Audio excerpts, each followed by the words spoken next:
Okay, good morning, everyone. Good morning. Now we're going to continue what we did yesterday. Let me just see if these settings are all right. Yes, they are. Okay, good. We're talking about God here. We're talking about God, and this whole discourse is talking about what is God. The job of the Jewish people is to get the whole world to believe in God, to be excited about God, to feel God, to realize that God is creating us and that He cares about us and He provides for us, that there's nothing really except for God. All the angels are being created by God. This is an impossible idea to really understand because there's no such thing in this world as creation. Creation means taking something and making it from nothing. And we have no idea what nothing is. We can't imagine what is nothing. Oh, we can just we can we can how do you say, I don't know if this is the proper word, but extrapolate. You have like, 1 - 1 is zero. So zero is nothing, right? Here you have a cup here, and I take the cup away, and it's not there. It's nothing. But that's not really nothing. That's because when you take the cup away, there's still empty space. Empty space is something. A vacuum. A vacuum is something. So what does it mean, nothing? We have no idea what is nothing. Nothing means no thing whatsoever, no space, no spirit, no time, no being, no consciousness, no any. All these things are created. Spirit created. So it's creating something from nothing. We don't know what it is, but that's me and you. That's what we are. We're being created right now from nothing, and God is creating us, and God cares about us. It's not just some sort of a metaphysical, you say the X, what do they call it? A conundrum. What they, a thing, one hand clapping. It's a fact. It's a fact. So the reason we can't understand it is because our understanding is also a creation.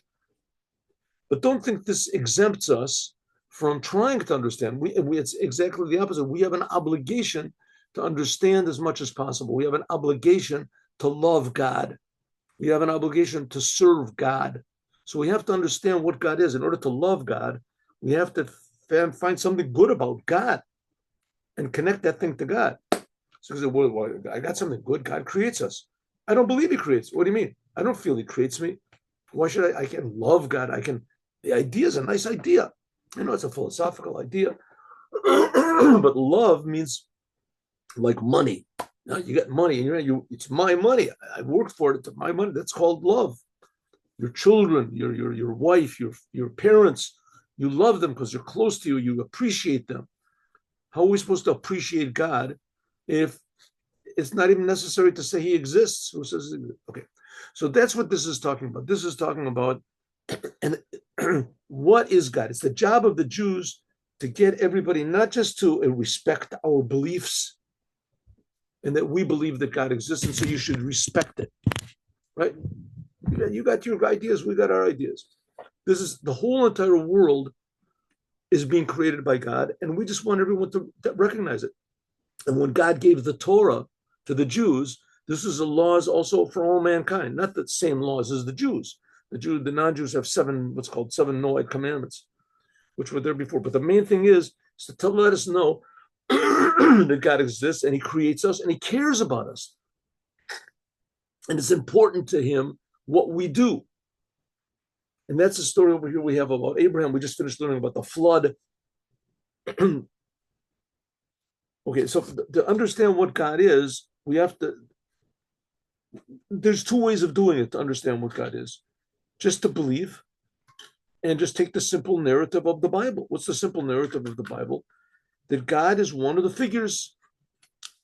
He's one of the characters in the Bible, right? And He created everything, and then He cares. He creates a man, and He creates it, and then He sees what man does, and he reacts to how man acts, and etc. And right, like a person that made Ford Motor Companies and made his factory, made the factory, and then he's very interested to see how the cars work afterwards. Do they work properly? The clutch work? Does the ignition work? How does it work when it's rain outside? Would the brakes go okay? What happens when the parts are missing? He's interested in the details, but God is separate from the world. Now, there's a lot of very great, genius, holy, and serious Jews that say this. And it is if you want to call it an acceptable, or not acceptable, but accepted opinion in Judaism, and even in Kabbalah. Right? The Kabbalistic, there's the opinions that say that the world is really a separate entity from God, and God just rules over every detail, etc. They say that's the Gaon of Vilna thought that way, and it could be the Ramchal thought that way. But in any case, that's the simple meaning of the Bible. If you can get, that's Judaism. God exists, and He's big, and He created the world a long time ago, and He really looks at the world and cares about the world. Does He care about all the details? That's differing opinions. The Baal Shem Tov and Chassidut in general, and Chabad is carrying this out, of course, is coming to tell us that the fact is that God is creating everything right now, and He cares about every single detail. Every detail. The Jews He cares about in a special way, and human beings He also cares about also in a special way, but a little bit differently, and etc., etc. But nevertheless, every detail is important to God, and God creates everything constantly.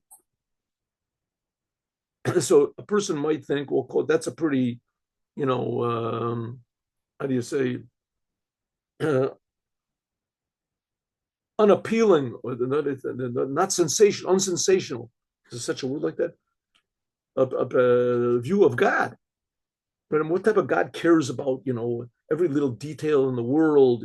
Step on a crack, you break your mother's back. I remember when we used to come to school, there used to be, on the sidewalk, they put them down lines. There was cracks between the sidewalk lines. We made that up. Step on the crack, you break your mother's back. Little tiny details. Who cares about these little details? Our God does. Our God cares. What type of a God is that? So now we're explaining what type of a God is that. That's what we're explaining here. Okay, so first of all, let's get the big picture of what God is. That God is the creator of all being. God is creating all the spiritual levels. You know what spiritual levels there are? Oh, we're going to talk about the spiritual levels that there are of God. Then there's the spiritual. Then there's what we call the essence of God. And in that, there's also many levels. There's the essence revelation of God, and then there's the essence of God before He came to the essence revelation, and etc. All these higher and higher levels of God. But we have to keep in mind all the time that we're talking about God that's infinitely close to us, and He cares about us. All these mystical, spooky ideas that we get about that God is above all, and the Tzimtzum, and He contracted Himself, and the 10 Sfrirot, and the level of crown, and etc. That does not in any way detract from the fact that God cares about each and every one of us, and that there's nothing except for God. God is creating us from nothing. Nothing. So you feel that you're something, it's only by virtue of the fact that God is creating you to be something. Okay, so here we are, being created by God. God is infinitely close to us, and at the same time, He is infinitely, infinitely far from us. In fact, even saying that He's far from us is an insult to God, because saying that He's far implies that there's some sort of a measured distance or comparison or something like that between us, and there's not. But on the other hand, there certainly is, because God creates us in His image.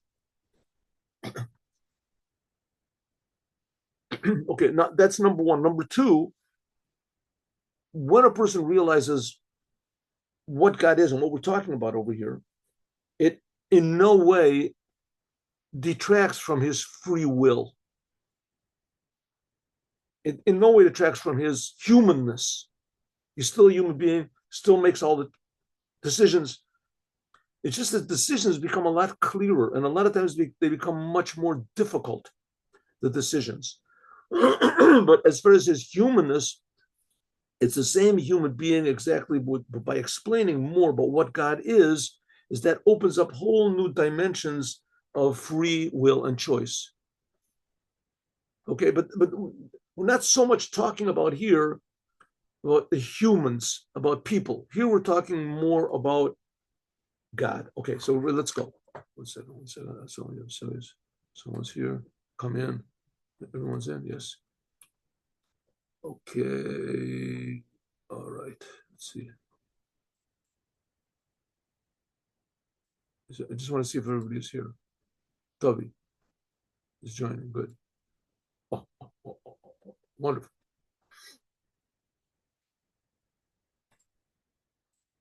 Okay, so yesterday we compared God to a human being.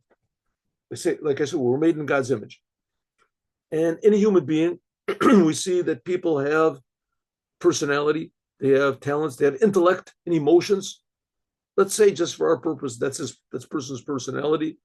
That's who he is. That's his talents. That's what excites him, what he gets angry about, what he loves, what he hates, what he does.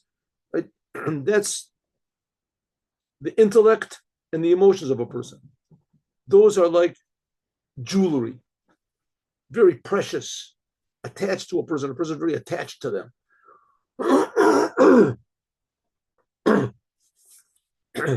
That's also by God. That's like the world of Atzilut. The world of Atzilut is the 10 Sfrirot. That's like God's, I want to call it his jewelry, his, what's it? Someone's going to come in here. Here we go. It's like God's, that's God's personality. That's God's intellect, God's emotions. But just same thing as a person, your intellect and emotions are not you. They are yours. They're not you. What is a real person? His soul. Like when a person is asleep, when a person, God forbid, he's in a coma, a little baby that doesn't have any awareness of the world, can't hear, can't see, can't this, right? Has no intellect, no emotions, to speak of. I mean, he wants to eat, he wants to sleep. But that's nevertheless, that's a human being. That in a way is the essence. That's his soul. That's the essence of the soul. Beyond intellect and emotion. Intellect and emotions can change. The essence of the soul can't change. No matter what you do, you're a human being. But you can think you're an animal. You can think that you're a tree. Think whatever. They'll put you in a mental institution, not of animals or trees. They put you in a mental institution for people because you're a person. No matter what, right? You're a person. A person, find a person unconscious. They don't put him into a veterinarian. They take him to a regular doctor because he's a person, a human being. That's the soul of the human. That's the essence. The same thing with God. God's intellect, God's emotions, so to speak, are additional to God. They're aspects of God. But that doesn't mean that they're not infinite. They're aspects of God. Okay, so that's the inner aspects of God. What's called the 10 Sfirot, those are called tikkunim. And then there's also God's speech, thought, and action. Just like us, that's God's garments. That's low. So in the worlds, this corresponds to the world of Atzilut. That's like God's personality. And the world of Bria, Yetzir, and Asir, those are lower dimensions of godliness. They're called 3 lower worlds. That's like God's thought, speech, and action, so to speak. Okay, so ready, here we go. So again, what we're explaining is like what it says in the Zohar. It doesn't bring that down here, but it says that the secret of the 10 Sfirot of God is the secret of faith. Because if you don't think that God is a personality, that God is out of faith, then you're going to come and worship a person. You think God is very far away. You'll think that God is very far away. And because of that, you're going to worship stars or angels or powers or people or, the son of God, the daughter of God, or whatever it is. That's opens the door to idolatry. The 10 Sfirot of God are telling us how close God is, how God reacts to the world, how God is something like us. Something like us. We're created in his image means that God cares just like we care. God cares, he interacts with the world, but that's how he expresses his oneness, but his oneness is totally incomprehensible. We can't understand it. Okay, so that's always so it's trying to come and explain how infinitely close God is, how God cares, how God gets involved, how God is intellect. The Torah is God's intellect, for instance, etc. But it's all one. It's the oneness of God, and this is the God that we're praying to, right? The God that creates us, that cares about us, that loves us, that reacts to what we do. Okay, Al Derech is similar, we can understand above. There's the 10 Sfrirot that's called Tikkunim. They're called like jewelry, the precious garments of God. This Chachma, that's intellect and emotions of Atzilut, of the world of Atzilut. But just a small reminder, there's what's called the 4 worlds. These 4 worlds are not like different worlds. You know, you go into the world, whatever the world of like in science fiction or something, you go into the world. These are all dimensions of reality, and all these worlds are right here. They're right here, but we just don't sense them.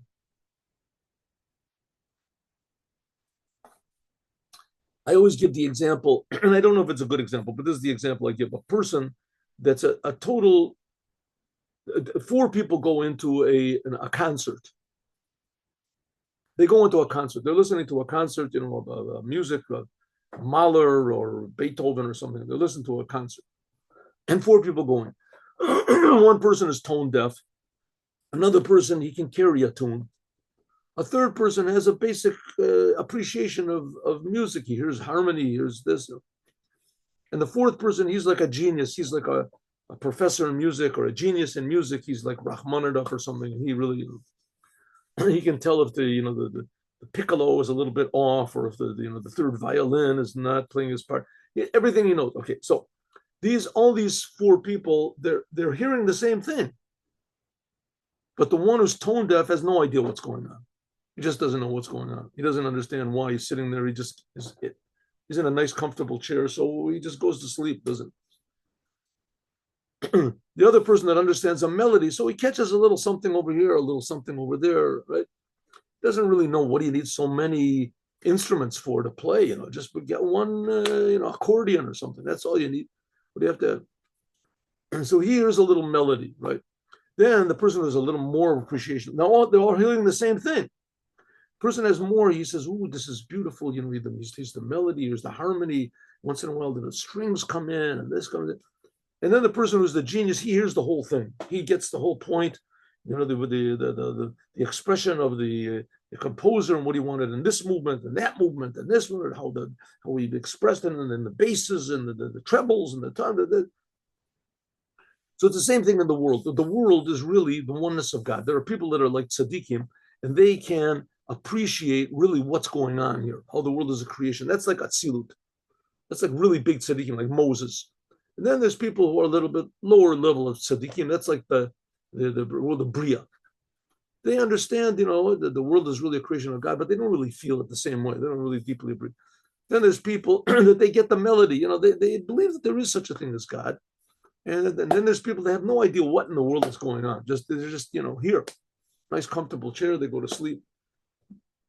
So the point I'm trying to make is, just like the music, there's only one music in my example I gave, and there's different appreciations of it. So the same, there's only one God, and God is creating everything. But only big tzaddikim like Moses or Rabbi Shimon Bar Yochai, etc., Moshiach, they really feel it, and they try to give this over to others.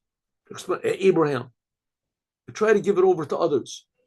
This feeling of the presence of God. So we're talking about here discovering something, not inventing something, right? Discovering the oneness of God. And we're also not talking about leaving this world to more spiritual worlds. We're talking about realizing the true meaning of this world. Why does God create the world anyway? Why does he create the world? According to Kabbalah, that's the big problem with Kabbalah. Kabbalah is that it de-emphasizes the importance of this world. It says that the upper worlds are more real than this world, which is the truth. The truth. The upper worlds are more real, they're more godly than this world.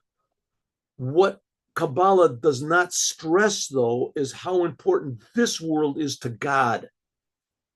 This world is infinitely more important to Hashem, to God, than all of the upper worlds. And we, by doing what God wants, Torah and the commandments, we can bring that reality into this world. So this world becomes higher than higher, whatever, more godly than all the upper worlds.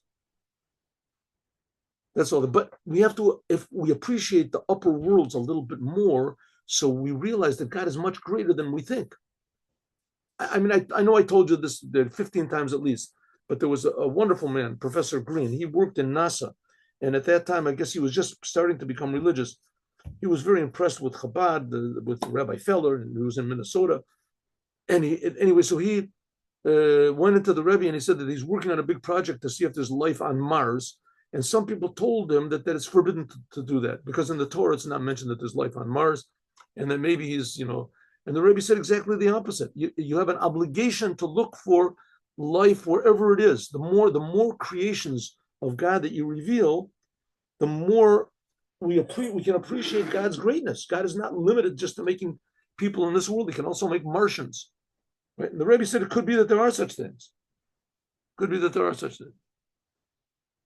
But not excuse me, not to the degree that the government or whoever does, but we got to watch out. They're coming, war of the worlds. Got another thing to worry about, another thing to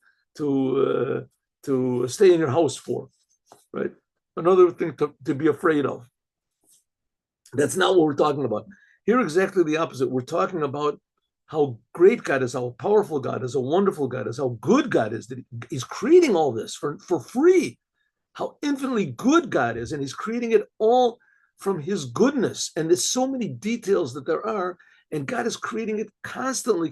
We start to realize, true, there's bad things in the world, but the infinite good that's all around us is incredible. And when we start to read this, we realize that's only what we see around us. There's all the upper worlds that's even infinitely better than this world. As they say, there's a song now going around in Israel. Od yoter tov, od yoter tov, od yoter tov, od yoter tov, od yoter tov.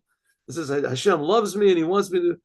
Hashem Elokim ohev oti, v'hu roseh rak tov. After me, Hashem ohev oti, v'hu roseh tov. Od yoter tov, od yoter tov. Better and better and better and better and better and better. That's the upper worlds. And as good as you get to the upper worlds, as infinite, there's absolutely nothing compared to being in this world and doing what God wants. Okay, so let's go. So the highest of the upper worlds, if you want to call it, that's what's called Atzilut. That's the highest of these four dimensions, is the world of Atzilut. And Atzilut, below that is what's called the world of Bria, that's Beit, and the Yud is Yetzira. Yetzira is like usually called the world of the angels, even though there's exceptions, and the world of Asiya. Okay, so it says Atzilut, that's what's called like the precious garments of God. That's like the jewelry that God is united with it. That's God's personality, his intellect and his emotions. But Bria, Yetzir, and Asiya, that's just garments. That's like thought, speech, and action. And that it says Lavushin Tekinaslan. Right? This whole thing that we're learning is an explanation of two sentences in Tikkuni Zohar. In the introduction to the Zohar, a book of the Zohar written by Rabbi Shimon Bar Yochai, the wisdom of Rabbi Shimon Bar Yochai. So it says that God, you are one, you can't be known, but I thought, and then it says, and you are wise, but not in any known wisdom, you are understanding, etc. And you, God, it says it made garments. The garments, that's the world of Bria, Yetzir, and Asiya, and the Tikkunim, that's like the jewelry, that's like the world of Atzilut. That's what it's referring to. Kihine, antu chakim, because it says, God, you are wise. What does it mean, ant? You, God. This is Elijah the prophet speaking to Rabbi Shimon Bar Yochai. He's praising God in front of Rabbi Shimon Bar Yochai. He said, ant, you, God, you are one. This is you, is Or Ein Sof, the infinite essence of God, that you bring yourself down to be chacham, to be wise, that you can be drawn down into the level of chachma. Chachma is loosely translated as wisdom. Wisdom. in human personality. In the Tanya, it says that it's faith. Generally, chachma means, how do you say, pure perception, consciousness without understanding. Sometimes it's called seeing. You can see things and not understand them. Visions, that's chachma. Maybe in humanness, we can also translate it to be like conscience, comes from there. Genius comes from there. Right? Things which are not understandable. Where did that come from? Where did he get this? That's chachma. God, you are wise, but no known wisdom. Chachma is the highest of the 10 Sfrirot. Like it says, so like it says, the place where you find that God is great, that's where you found how humble he is. In other words, when we say, God, you are so great, you are so amazing, you are this is not praising God that he's great. God is infinitely greater than we can perceive. We're praising God that he can come down so low that we can perceive a little bit of his greatness. That we can perceive a little bit of his greatness. Adayan still, even though the God came down, so to speak, so low that he's somewhat relevant to us in the world of Atzilut, and he is what's called Chacham. He can, present himself in these human attributes, but as low as God can go, it's still not any type of wisdom that we can possibly understand. We just know that it exists. It's called, why is God called wise? He's the source of wisdom in the world. He's the source of faith, the source of conscience, all these things which are, I just said, genius. He's the source of all of them. And from God comes this aspect of chachma. Another word for chachma is also life. Life also comes down into Bria, Yetzir, Nasiya, into the lower worlds. Bria, Yetzir, Nasiya, to the spiritual worlds. So Atzilut, so to speak, is not really spiritual world. This is a godly world, if you want to call it. It's the source of the spiritual. It's the source of creation. These three worlds we're talking about, the first one is called Bria, creation. That's the world of creation. Atzilut, so to speak, that's God himself. That's God himself. But it's not God himself in his essence. This is God how he is revealed. Okay. Hagam, even though even though it's incomparable, God's wisdom to the lower level, which is Bria, and how much more so to the third lowest level, Asiya, to be called in the name of Chacham, like it says over there, Hine, Inyan, Yuvan. So if so, how can God come down? How can God come down into the world? We're saying that even when God comes down, so to speak, and manifests himself in the level of Chachma, of Atzilut, it's still a level which is incomprehensible to us. We just know that it is there, that there must be some source to my faith in this world, my wisdom in this world, my consciousness. There's a source to that. And the source is God. But that source is totally incomprehensible to us. So where's the connection? Here we go. The rabbis say like this. Ein l'cha kol esav, there is no plant in the world that does not have a spiritual force that causes it to grow. The gavoa me'al gavoa. And that spiritual source that causes, let's say, a blade of grass to grow, that spiritual source also has a source. And that previous source also has a source. So if so, we have a blade of grass in this world, and there's a source which causes it to grow. Not that it creates it. It causes it to grow. And that source has also a source above it. And that source which is above it also has a source. Gavua me'al gavua, higher and higher. We'll take an example. A tupuach. A physical apple. Yesh lo matikus, it is sweet. V'chich ochel yitam. It says the palate eats and it tastes. I don't know if you've ever eaten a tasty apple.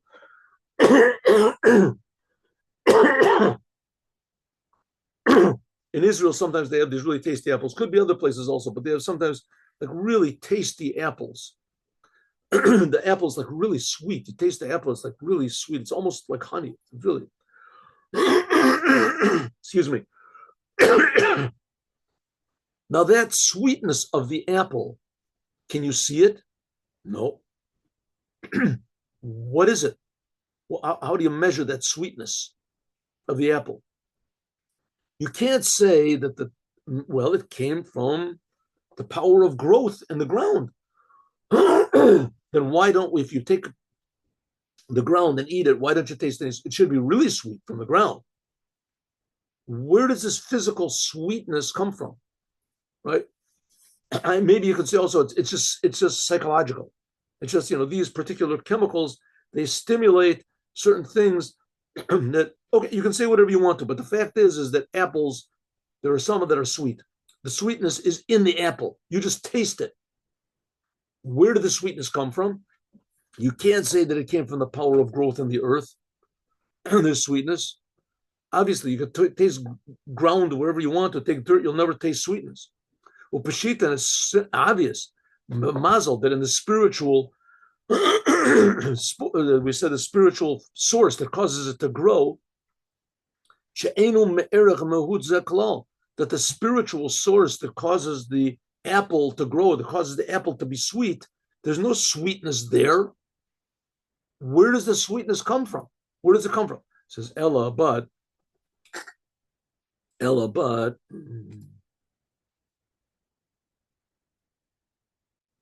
Now again, the Rebbe is talking about this. He's trying to get us a little bit aware of what it means that the upper worlds are the source of this world, and the upper worlds have their source as well. That's how God set the whole thing up. So let's take just a simple example. Apple is sweet. Where does the sweetness come from? It doesn't come from the ground. It doesn't come from the air. Where does it come from? It says that the sweetness comes from chesed, amatikot, nimshach, comes from God's love, umoriro, and bitterness comes from God's, power, gevura.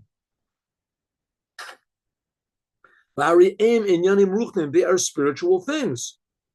But these spiritual forces of God's love and God's severity, when they come down into this physical world, and if they come down into the physical world from level to level, from one level, from a different level, which is above it, it becomes physical. Until there comes from what's called God's love, as it is in the upper world, there comes to be a sweet apple. Even though there's no comparison between the sweetness of an apple and, let's say, an angel, right? The angels there's the angels of Michael. That's like from the side of God's love. You can't compare the sweetness of an apple to an angel. Nevertheless, it is somewhat the same thing. Like we see, there's all sorts of different types of sweetness and pleasantness in spiritual, like the pleasure of chachma, you get an idea. This is also called sweet. Music, pleasure from a nigun, from melody. This is a person has a voice, it's a pleasant voice, it's sweet. This comes from the heart, from the emotions. So how does it that the sweetness of a person's voice comes from the person's emotions? Emotions are things which are personal, intimate, and somehow or other comes into a voice. How does that work? It says because that's how God made the whole world, that spiritual things can manifest themselves in things which are less spiritual, and then less physical, until finally it even can manifest itself in the physical. And therefore, Bakama Yuridos, with many descents, Vishtalshus, and a chain reaction from above to below, it finally comes down to be actual physical sweetness in a apple. Hagam she'hafresh, even though the difference between them is very, very great, between the spiritual sweetness in the upper worlds and the sweetness of an apple. The sweetness of an apple, you can even give it to an animal, right? They'll eat it, they enjoy the sweetness of the apple. An animal can't understand the angels. Even the Bilam's donkey, I guess, sort of did, but that's a exception. The kach is also, this is the whole thing of God's wisdom. Sheyesh bo gam kain, it's also higher and higher. Hagam, even though that the wisdom of Bria, the world of Bria, is not compared at all to the level of wisdom which is in our world. Nevertheless, this aspect of Chachma is a spiritual thing by us. It's incomparable to how spiritual it is in the world of Bria, but nevertheless, it's the same thing. It has one, it's the source, the wisdom, how it is in the world of Bria, is a source to what's going on in this physical world. And so it is also Chachma of Atzilut, the highest aspect of the world of Atzilut, which we said that's pure godliness, even though that is level of Chacham, below B'Chachmi Adi, even though that we said that it is called wisdom, but not in any sort of known wisdom. Nevertheless, this is the source of the source of the source of the source. It comes down to be wisdom in this world. Of Liot Ant Uchacham, because it is God. This is God's wisdom. Namely, it's drawing down from or Ein Sof, from the infinite oneness of God into Chachma. And again, just want to remind everyone, this is not saying that God is up in the top of this totem pole and he's way up there and that we're way down here. That is true in one aspect. Yes, it is true. But don't let that make you think that God is not right here and that he's creating us and that he cares about us and that he loves us. This is just talking about a deeper spiritual aspect. Maybe I'll just to give an example, it's something like, grandpa goes into a coma and the whole family is there and they're all crying and grandpa is going to come and they ask the doctor what's going to be. And the doctor says, well, we're not sure. It could be that he'll come out. There's hope. It could be that he'll come out. But it could be that he's not going to. But meanwhile, he's like a sack of potatoes. So you can go home. I'll call you up. And no, everybody's standing there and they're all crying. But where's Grandpa? Grandpa's not there. But he's not there at all. So we say, no, Grandpa is here spiritual. There's the source of Grandpa, Grandpa's smile, Grandpa's wisdom, Grandpa's nice words, like whatever he says, Grandpa, it's there. Where is it? Where you don't see it? Where is it? Is it there? Who knows? What going on? Says that's the whole idea. It's the same thing with God, so to speak. I mean, no matter how many examples we give, it's not going to be 100% accurate, but it's the same thing with God.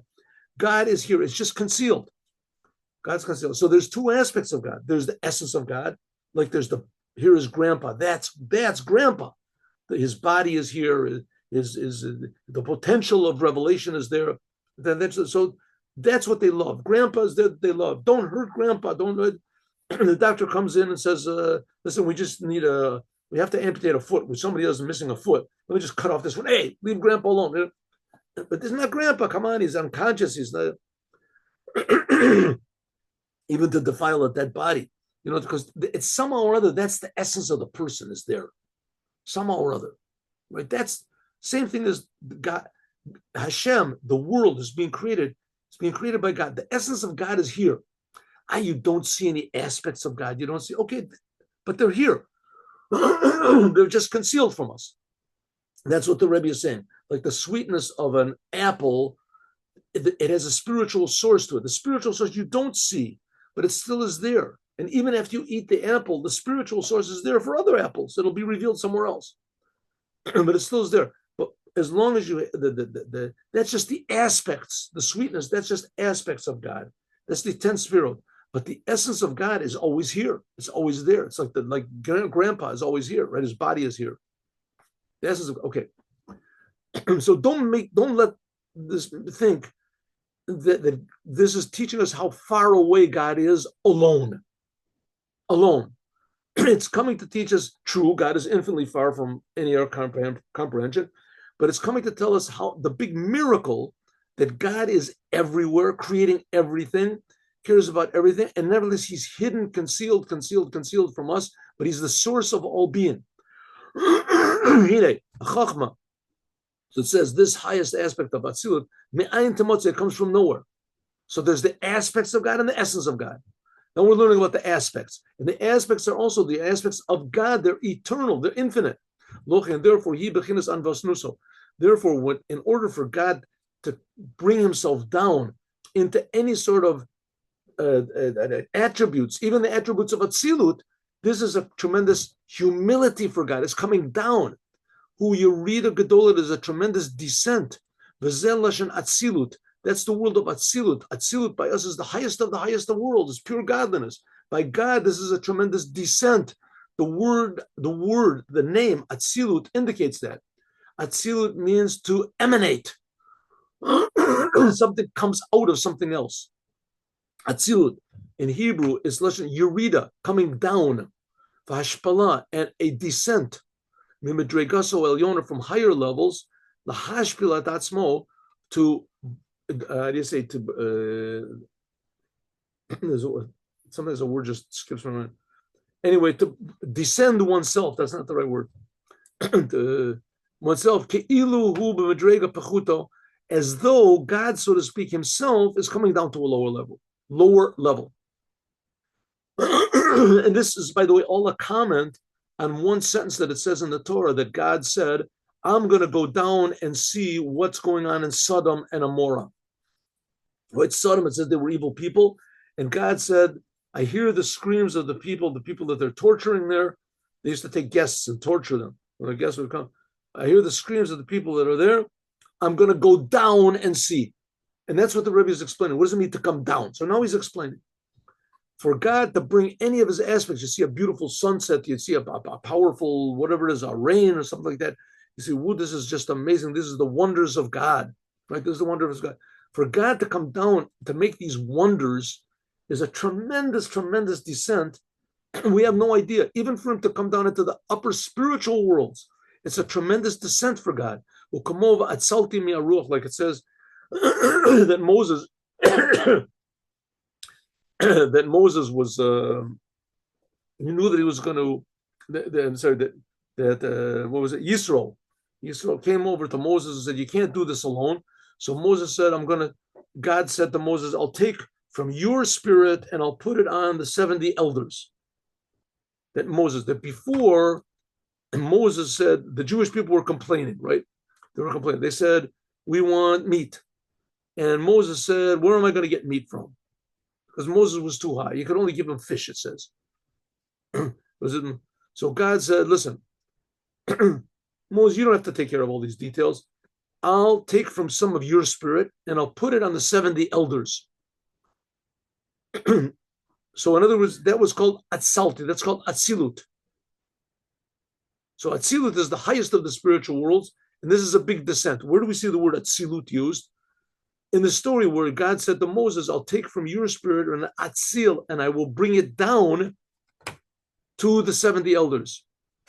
Moses said, I'm too high. I can't bring meat to these people. Moses was too high. He was too high spiritually. That's why you could be on Mount Sinai without eating, without the drinking, 40 days, 40 nights, because he was at a tremendously high spiritual level. And now the Jewish people in the desert, they're saying, okay, Torah, we want meat.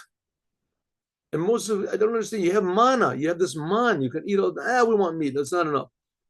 So Moses said to God, listen, God, I can't take this anymore. I can't take these people. I'll give them Torah, I'll teach them Torah. I can't bring them meat. I'm too elevated to come down. He wasn't able to bring himself down to the level of meat, physical meat. Therefore, God said to Moses, gather to me 70 elders, that they are a lower level than you. They were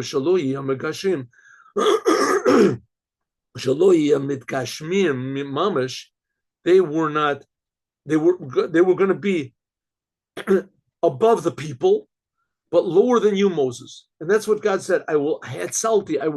This word, a strange word, etzalti, I will emanate from your spirit unto them.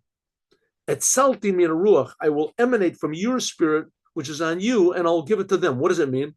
She'orid, I will bring down, ba'amshich, and I will lower your level, b'chinet shelcha, your level, that it should be a little bit lower than your level. And I will put it on them. That they also should be able to nurture, to acquiesce this level, acquiesce.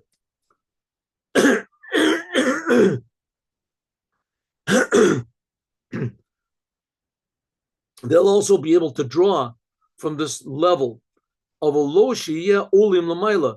The 70 elders, they won't go up to your level, Moses. I'll bring it down this level to them. The same thing is with God.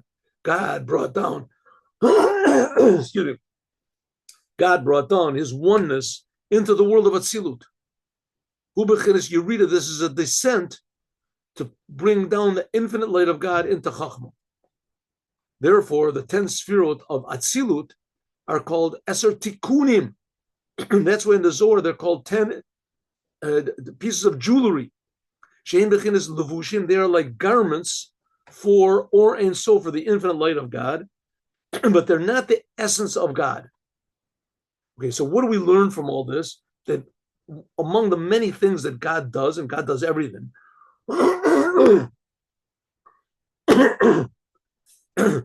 is that he's able to create lower and lower spiritual levels before he creates, so to speak, as a ladder to create this physical world.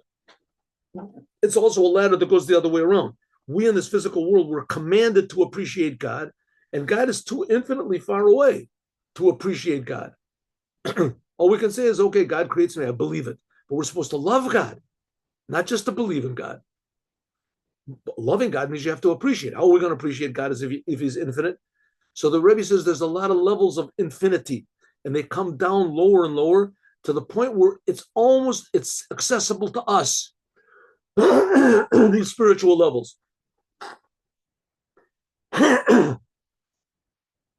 So it says that's how, just like God took from Moses' spirit and he put it on the 70 elders.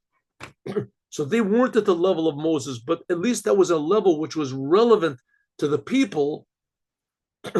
So the same thing God does to us. He takes from his essence and he puts it in the world of Atzilut, and from Atzilut it comes down lower and lower, even though it's not pure godliness, but still it's accessible to us. It is godliness and it's accessible to us. That's the world of Atzilut, is what's called a garment of God, but it's not really a garment. It's called tikkunim. It's like called jewelry of God. Because in the world of Atzilut, is God and his emanations are totally one, which is not the case the world Bria, Yetzir, and Asiya. Bria, Yetzir, and Asiya, the three lower worlds, it seems like the narrative of the Bible, the simple narrative, that God is separate. And that's why God wanted it. He should seem to be separate. But in fact, he's not. And that's what it means, God, you are one, but you cannot be counted. That God is not one of the 10 Sfirot. And God is the source of them. God emanates them. This is referring to the level of what's called the upper crown of God, Keter Elyon, which connects between the emanator, God, and the emanations. Okay, so now this is going to be tomorrow. Now we're really going to talk about high levels of godliness. And there's Rebbe's of Chabad, especially the Rebbe Rashab, whose birthday we're going to celebrate in a few days. They talk about these levels. So the Rebbe is going to go into the difference between what's called the tzimtzum and veils, parsa, different level. A new type of concealment that God does in order to come from his essence, so to speak, to the world of Atzilut. And so before the world, we're going to learn that tomorrow, before the world of Atzilut, there's also all these levels and contractions and concealments that God makes.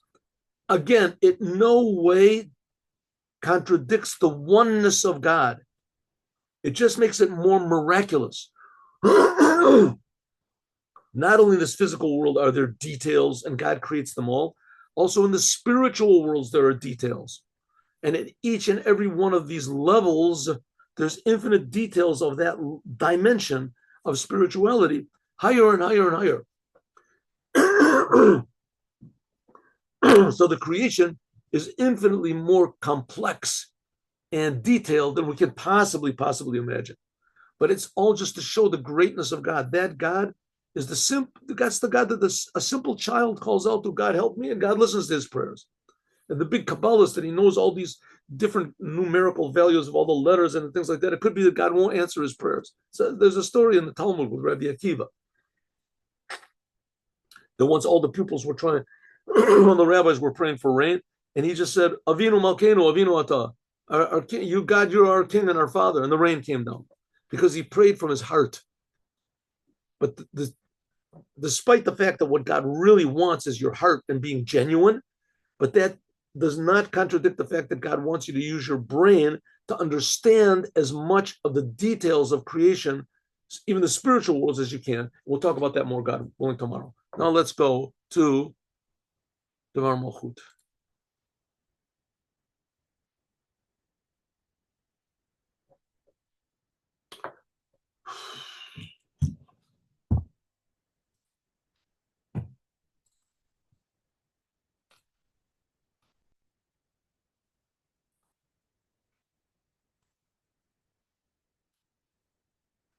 All right, let me take a short break here. Short breather break. Short breather. Just give me a couple minutes here. We're not recording.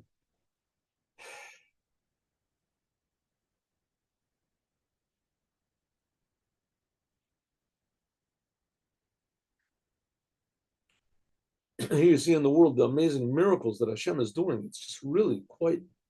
It's almost not believable. It's almost you almost want to think. It can't. There's something wrong over here. It can't be that good. Can't be that good. I mean, it's really quite amazing. The fact that Trump got in is good. It's really good. The fact that the people that he was against got out is a bigger miracle.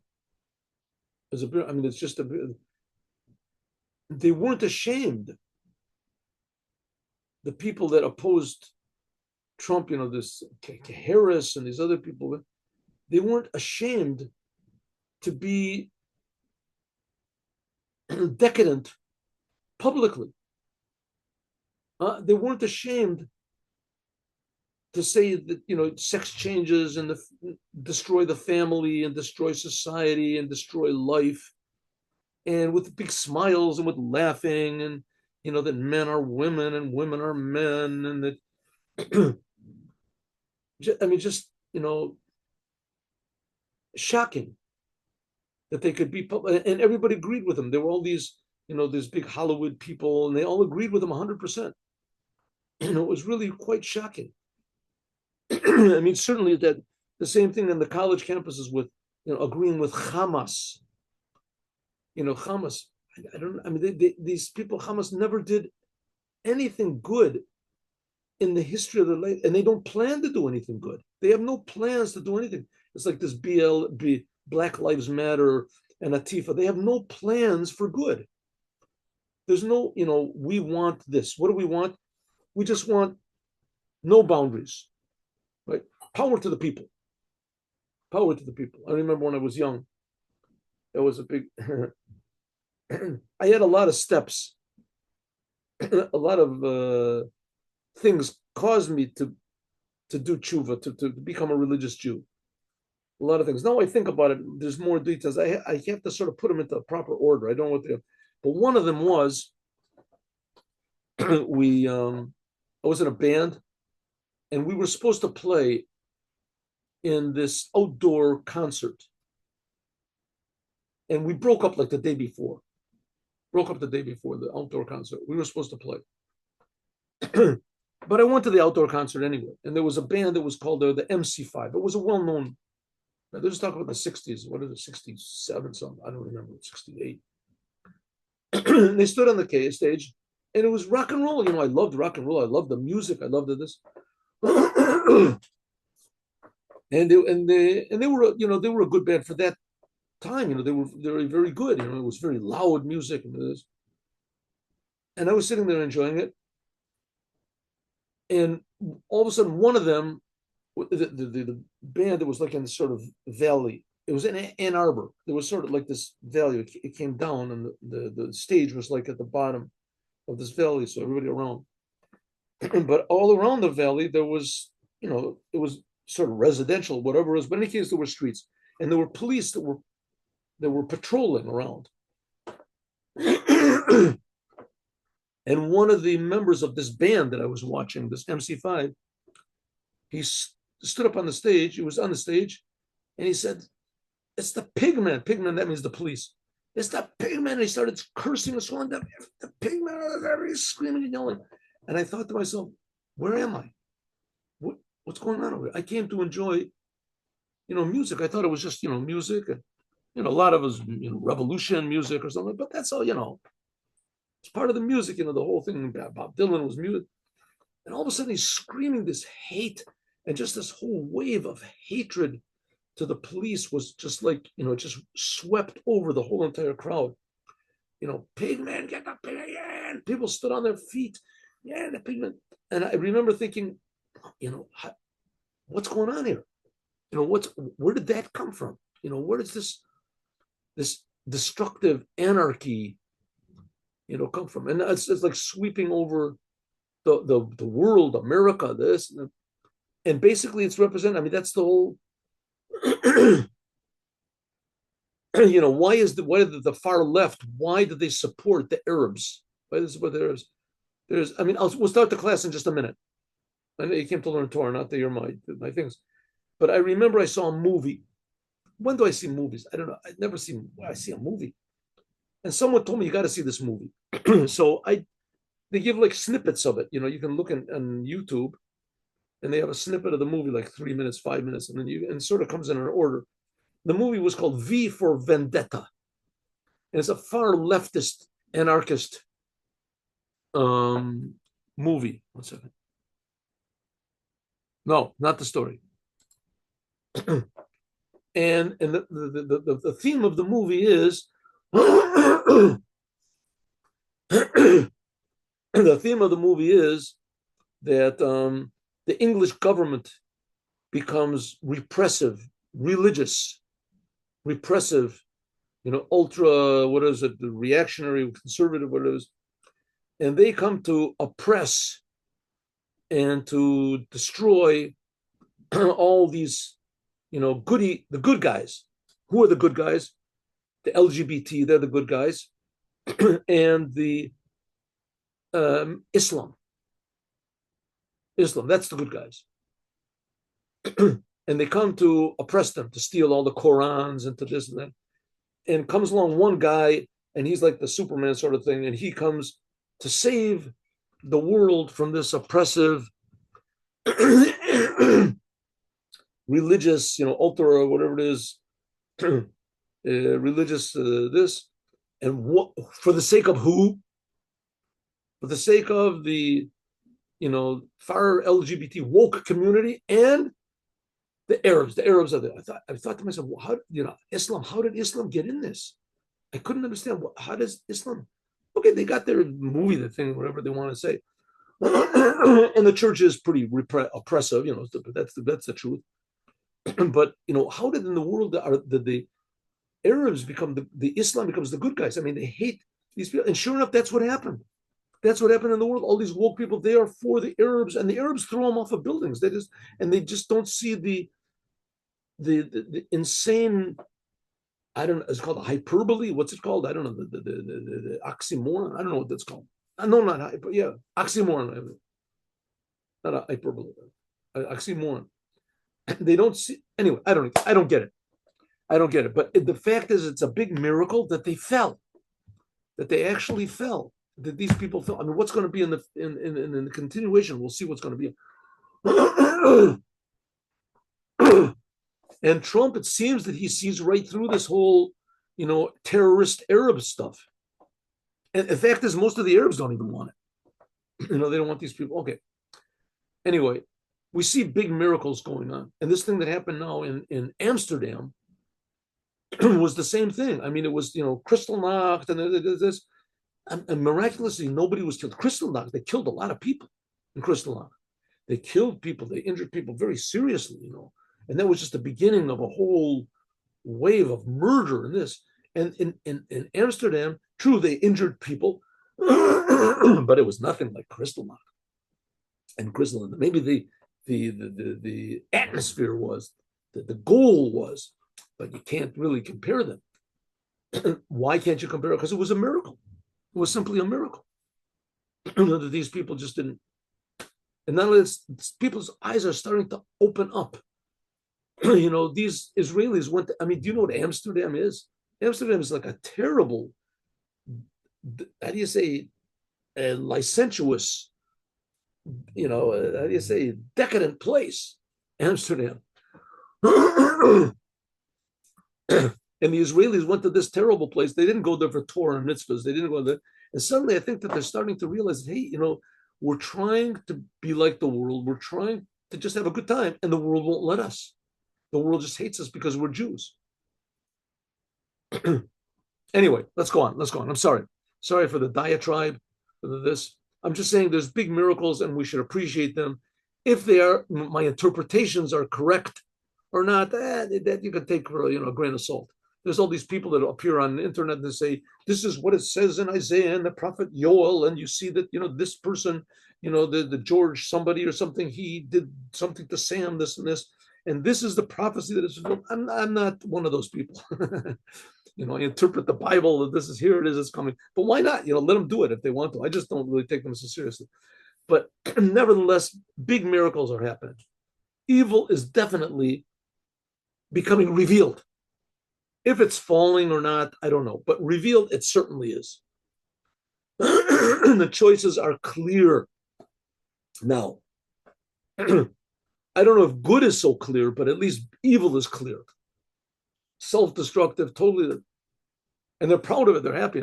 So we're trying to make the good clear. But the good is the Torah. That's the good. So we'll make it clear. Okay, so what did the Rebbe say? Oh, let's record. Sorry for the. I got out of control over there. There we go. Oh, that was all recorded. I don't believe it. That was all recorded. I'm gonna unrecord that. 1 second. I don't believe it. I thought it was stopped. I didn't want to record that. Okay.